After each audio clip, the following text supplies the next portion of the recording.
Un lindo y hermoso lunes, ¿ya? El tercer día de este estudio, de esta lección. Y pues bueno, hoy tenemos un tema, como todos, muy interesante. Interesante más que nada que hoy estamos viendo acerca de la economía, de esos presupuestos que tenemos que hacer. Y tenemos que, quizás muchos de nosotros, como estudiamos ayer, no nos hemos sentado a calcular todos los gastos que tenemos y por eso a fin de semana andamos que ya no nos alcanza el dinero. Bueno, hoy estaremos viendo cómo seguir consejos piadosos. Cómo es de que tenemos en realidad que realizar de una forma un balance de lo que nosotros recibimos para saber lo que habremos de gastar. Vamos a ir a una oración y vamos a pedirle al Señor que Él sea el que nos lleve para entender esto. Señor y amantísimo Padre, gracias Padre. Gracias Señor porque todo lo que es de tu palabra es un consejo para nosotros. Y sí Señor, tu Padre siempre buscaste de que tu pueblo nunca se endeudara, nunca tuviera un compromiso con los seres humanos, sino que todo, Señor, fuera, Señor, esa relación contigo. Señor, tú nos pusiste todos en nuestros medios, enfrente de nosotros, donde tú querías que fuéramos un pueblo, Señor, admirado por los otros pueblos. Un pueblo, Señor, que en todo progresáramos, en los bienes económicos, en la vida espiritual y aún, Padre, en el crecimiento de nuestras familias. Ese amor tan grande, Señor, que tú tienes por nosotros. Ahora, Señor, nosotros lo entendemos. Por eso, Padre, hoy rogamos de tu presencia. Quédate aquí con nosotros y que seas tú, Señor, el que nos dirija y nos lleve, Padre, a comprender esta tu palabra. Te lo pedimos, Señor, y te lo suplicamos en el precioso y bendito nombre de tu Hijo Cristo Jesús. Amén. Amén, Señor.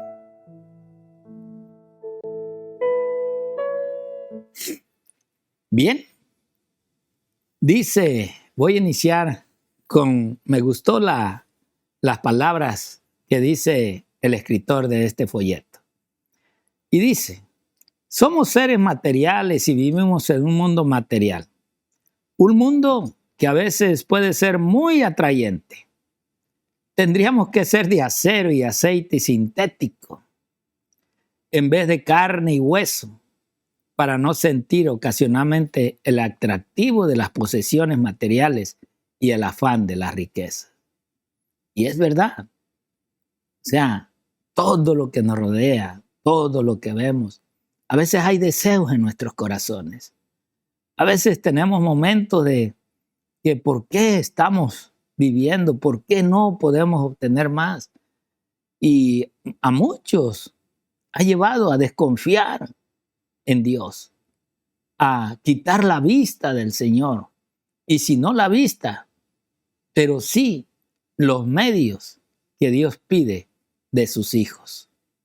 Por eso Él dice, el escritor, ¿quién no ha fantaseado alguna vez con ser rico o ganarse la lotería?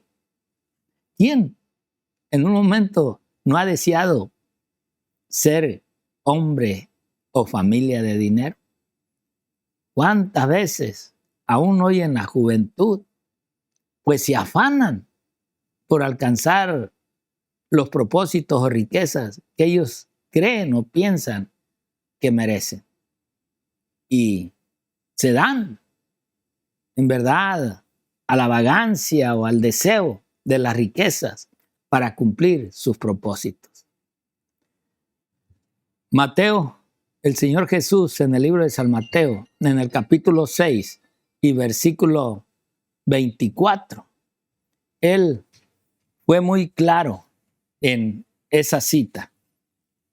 Saca tu Biblia y vamos a leerla aquí en el libro de San Mateo, en el capítulo 24, miren cómo es lo que dice el Señor. Perdón, Mateo 6, capítulo 6, versículo 24. Miren cómo dice la palabra de Dios. Ninguno puede servir a dos señores, porque aborrecerá al uno y amará al otro. Dos señores. Vamos a ponerlos en lo que estamos hablando, la economía. Queremos riquezas, pero no queremos pobrezas. Y que aún en las riquezas, muchos creen y dicen, bueno, yo si tuviera esto, pudiera hacer esto. Levantaría una iglesia, haría un ministerio. Si yo tuviera dinero, tuviera los mejores predicadores, porque pagaría para que vinieran a predicar acá. Siempre cuando pensamos en el dinero, siempre lo pensamos como darle un servicio a Dios. La verdad es que hay muchos que Dios los ha bendecido tanto y que tienen, pero lo que decidieron o pensaron alguna vez y lo que los llevó el dinero es a perderse y a salirse aún de las líneas del Señor. Por eso es que el Señor Jesús dijo, ninguno puede servir a dos señores. O sirves en el lado que Dios te pide que sirvas, o vas a servir a aquel que no quiere que sigas los propósitos de Dios. Por eso Él dice, no podéis servir a Dios y a las riquezas. ¿Dónde está nuestro corazón? ¿Dónde es que en realidad nosotros queremos empezar a funcionar para con Dios? ¿En qué momento, si en lo poco que tenemos no somos fieles? ¿Qué se dirá cuando, si es que Dios lo permite, tengamos los medios económicos? Dice el escritor de este libro, y debido a que el endeudamiento es una de las redes que Satanás tiende para las almas, es lógico que Dios quiere ver a sus hijos libres de deudas. ¿Ves? Uno buscando a ver cómo te comprometo, mientras el otro hablando y diciendo, no lo hagas, no te metas ahí, no vas a poder salir, va a llegar un momento en que lo vas a perder todo, no lo hagas.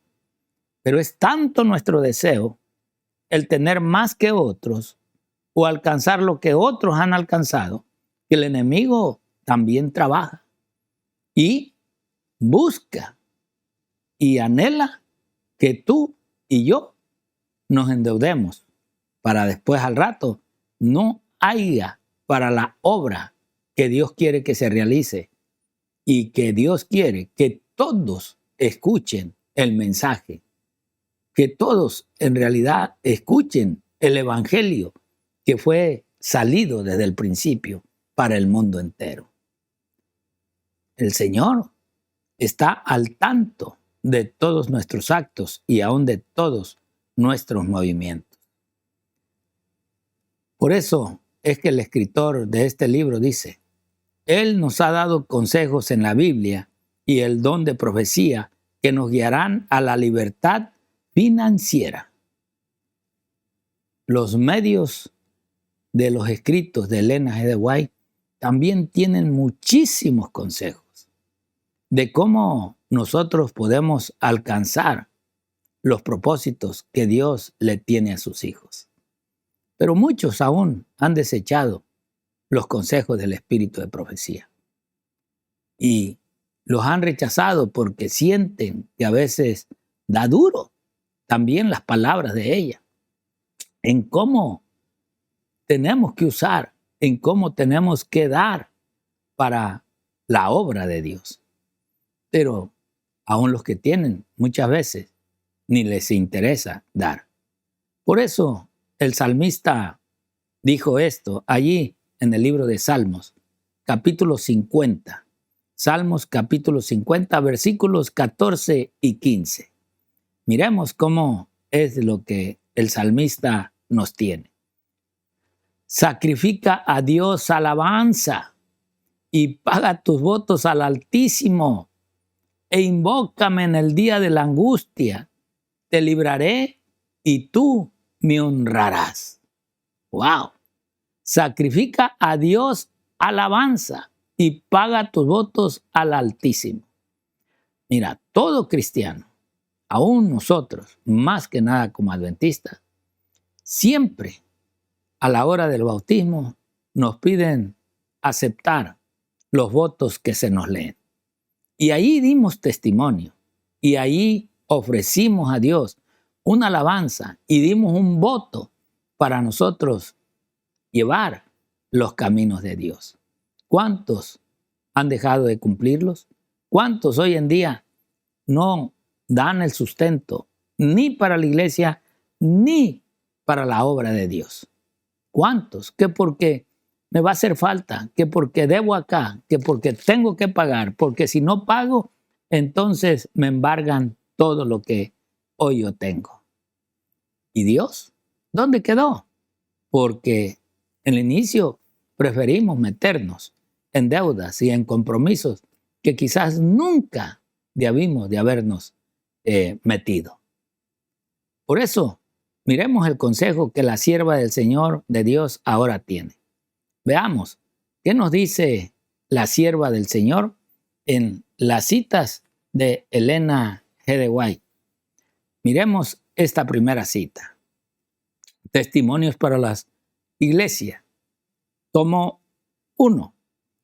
Dice aquí la palabra del Señor. Algunos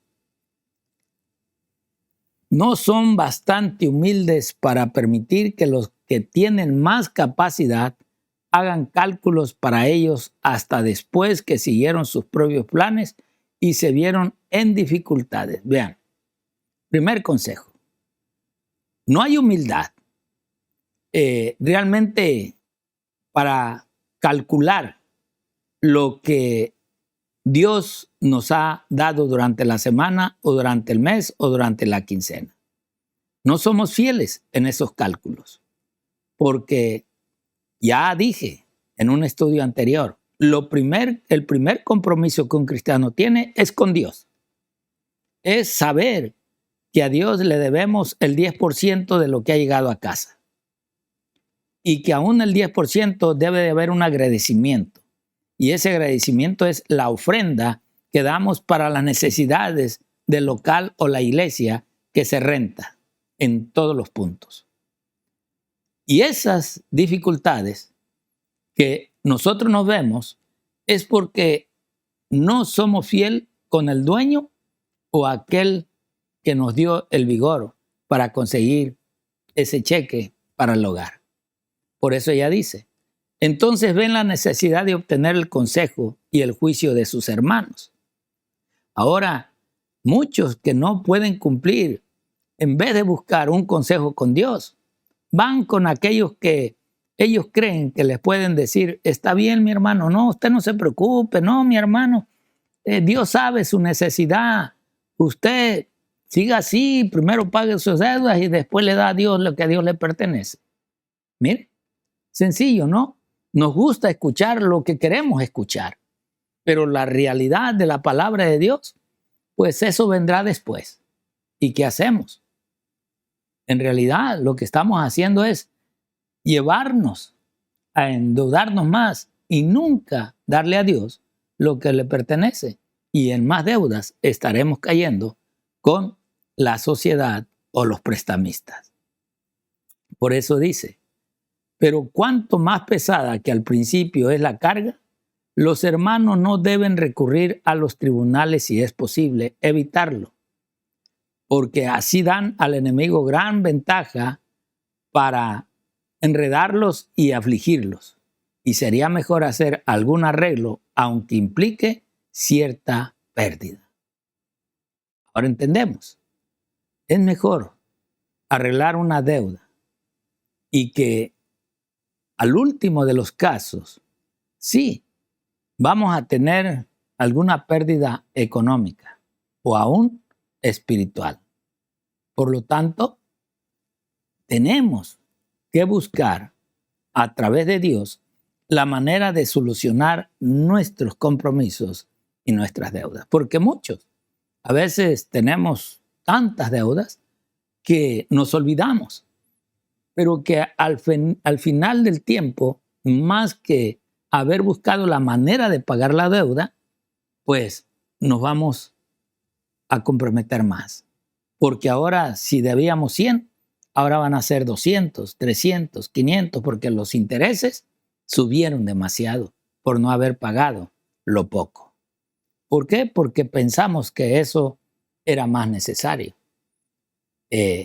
Primero lo que a mí me beneficia, lo que a mí me gusta, y en vez de pensar en la deuda que tenemos. Y recuerden nuevamente, nuestra principal deuda y compromiso es con Dios. Y en sí tenemos que pensar primero en Dios. Esta otra. A un lado de la línea divisoria se encuentra el abnegado seguidor de Cristo. Al otro lado se halla el amante del mundo, dedicado a satisfacerse a sí mismo, siervo de la moda, embebido en frivolidades, regodeándose con placeres prohibidos. A ese lado de la línea no puede pasar el cristiano. Vean.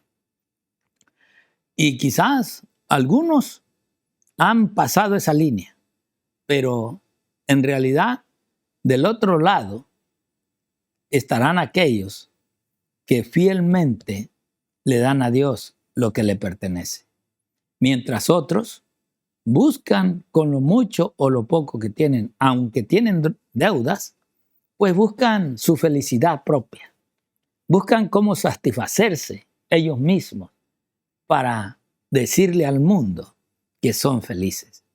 Pero ¿qué pasa? Que esa felicidad es momentánea y pasajera, y que en un momento puede ser de que las deudas los hundan más y se pierda todo. ¿Y todo por qué?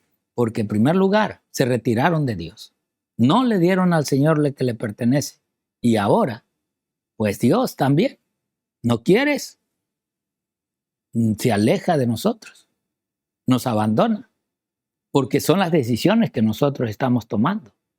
Y es así como poco a poco el Espíritu de Dios se va retirando de cada uno de nosotros. Miremos esta otra cita, esta última cita de la sierva del Señor. Discurso maestro. Quien no se entrega por entero a Dios se ve gobernado por el otro poder y escucha otra voz. Miren, quien no se entrega por entero a Dios se ve gobernado por otro poder y escucha otra voz. Y no es que vaya a venir una voz así de algo de la nada. No, siempre, o sea Dios o sea el enemigo, usa al ser humano para aconsejar y para darle un consejo, ya sea para perdición o para salvación, que Dios siempre te va a dar para que tú busques, para que tú puedas buscar realmente siempre al Señor. Pero siempre va a haber alguien que te va a hablar. Unos para que te haga sentir como que Dios en realidad no lo ocupa y que aún Dios no está en ese lugar. Ahora bien, el servicio a medias coloca al agente humano del lado del enemigo como aliado eficaz de los ejércitos de las tinieblas. ¿Ves? ¿Qué servicio le estás brindando a Dios? ¿Es completo o es medio? Y si es medio, estamos acabados. No estamos dándole a Dios lo que Dios pide. Y por lo tanto, Dios nunca va a darnos lo que realmente nosotros necesitamos, porque nosotros mismos hemos decidido no seguir al Señor. Dios quiera que este estudio tú lo profundices y puedas ver cómo en realidad estás haciendo y para quién, para Dios o para el enemigo. Que Dios te guarde.